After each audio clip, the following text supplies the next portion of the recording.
and welcome to the CDO Magazine interview series.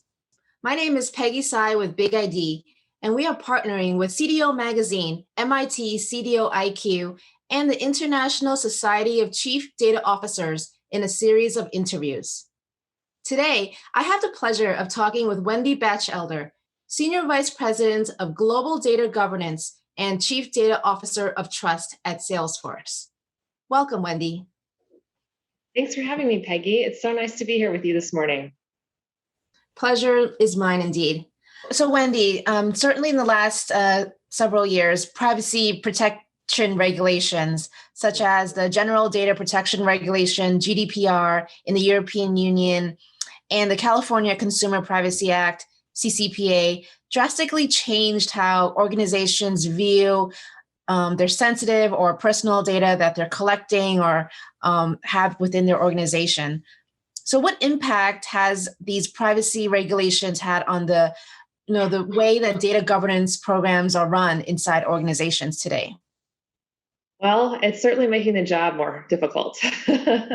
As the countries across the globe are rolling out their own requirements, or even in the US, your nod to the state level, it's definitely making the landscape more complicated, which I think the data job is already hard. So it is making our jobs harder. And it's definitely driving how data governance is perceived, which is maybe not such a bad thing.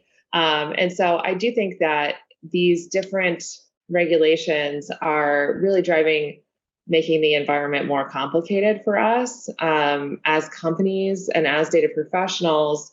And I don't think it's going to get easier anytime soon.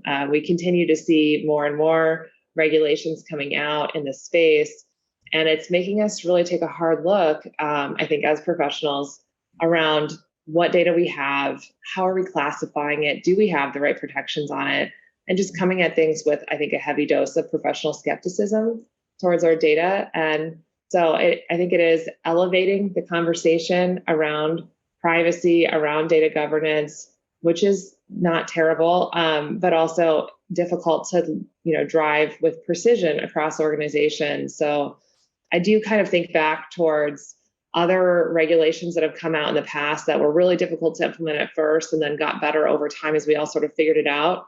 The one that comes to mind for me as a former auditor is Sarbanes-Oxley 404, SOX 404 controls. Hopefully that's not dating myself too much, but when that first came out and companies were having to really look at their control environment and what are our control designs? Where are problems there? Are they operating effectively? Where are control gaps? It kind of took all of us down this, compliance rabbit hole and trying to figure out how to be compliant with this new regulation that was very complicated. But now, if you look at organizations and where we are with internal controls, it's all just part of our way of life. And I wouldn't be surprised if that's how this evolves over time, and that it feels really heavy and hard today, but over time, as we all kind of get our arms around the complexities with it, it becomes more of, embedded in our culture that we know we need to protect data with privacy, controls and things like that. And it's just part of business. And so that's what I'm hoping for, is that over time, we all kind of figured it out together, and it becomes part of just our company's DNA. But I do think it's going to be hard for a while because the number of regulations coming out in this space continues to increase. So I think we have a period of challenge ahead of us to really be strong in how we address these things. So Wendy, recent trends in chief data officers' responsibilities in organizations seem to have more of an ownership on analytics, data engineering, and platform teams. In what other areas do you see the role of the chief data officer expanding into in terms of ownership? And what other areas do you think a chief data officer should have ownership over? Well, so this is kind of fun because we're creating our own destiny here, isn't it? Exactly. Well, in my last role, I had kind of a unique conversation around this, and we ended up having the robotic process automation team and the business process management team also join the data office. And so that was really powerful. It was sort of not fully intentional, but through factors that we won't get into, that team ended up joining the data office. And it was so amazing because we created these hyper automation capabilities, leveraging our machine learning team and our artificial intelligence team. And when you're taking RPA, ML, AI, and you're putting those together, we created some really amazing things. And, I don't want to disclose any secrets or anything like that, but having that together, we had the opportunity to innovate in a way that I don't think we would have ever had otherwise.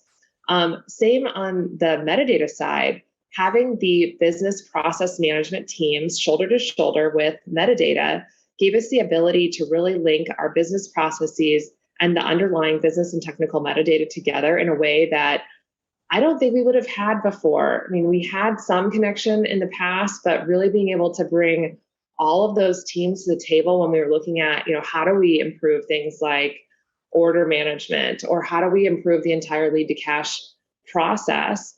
We were able to look at how that works today, leveraging our business process mapping. We were able to then use process mining to identify opportunities to drive efficiency, add RPA and ML and artificial intelligence all on the table to find the optimal way to move the needle on that. Not necessarily just saying like, okay, RPA team, go over there and do that, apply RPA, but really looking at it from a more holistic perspective and be really collaborative. And I don't think that would have happened otherwise. I mean, maybe, but not as efficiently and not as quickly. And so I think that's an opportunity that organizations really need to look at, is how do you take the capabilities that you have in your data office and some of the others that are similar, and how do you join those together to create new value? And so that was one that I just thought was absolutely brilliant, and we had a ton of success with. I would love to see that be the norm for data officers to have, beyond the core data management, beyond analytics, beyond data science, some of those normal functions that sit together, but also be thinking about, automation as a core capability. I think the skills are very similar. And it also creates, I think, some interesting career path opportunities for data professionals who are doing automation-like activities to go into RPA or vice versa. I think it just creates this more holistic career opportunity for data management professionals and automation professionals, alike. So I do think that's really a really interesting option, and one that I would love to see be rolled out more consistently across, the data domain. Excellent. That's actually a very unique perspective. I have not heard that before. So thank you, Wendy, so much for joining me today. Please visit cdomagazine.tech for additional interviews. Thank you, Peggy.